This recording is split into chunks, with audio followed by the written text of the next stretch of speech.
quelqu'un qui veut pratiquer l'agriculture va forcément faire de ça son métier. Et quelqu'un qui veut planter quelque chose, hein, il lui faut, premièrement, être équipé. Essentiellement, il faut des bottes. Pourquoi? Parce qu'il se peut que le sol que tu vas utiliser, ça soit une ancienne poubelle. Tu ne sais pas. Il y a peut-être des tessons qui sont là. Il faut les gants. Pour ne pas se blesser.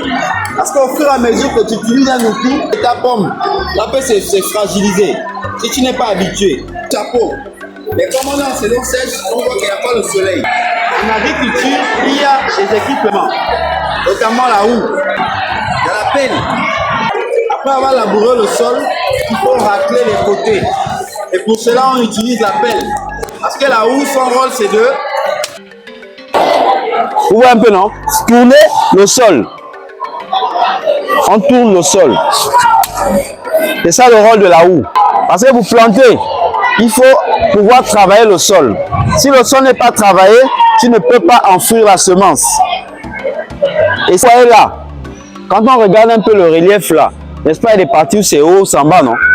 Le rôle du râteau, c'est de pouvoir ameublir le sol. Que ça puisse être au même niveau. Arroser par exemple.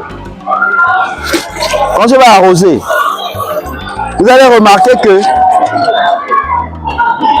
là, c'est parce que le sol est bien ameubli, l'eau rentre facilement.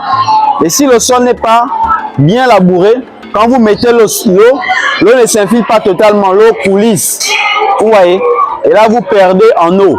Si le sol est bien ameubli comme ici, si le sol est bien ameubli, quand on va arroser, vous voyez un peu, non? L'eau va se stagner et elle va s'infiltrer. C'est pour cela, quand on veut faire l'agriculture, il y a aussi premièrement le choix du terrain.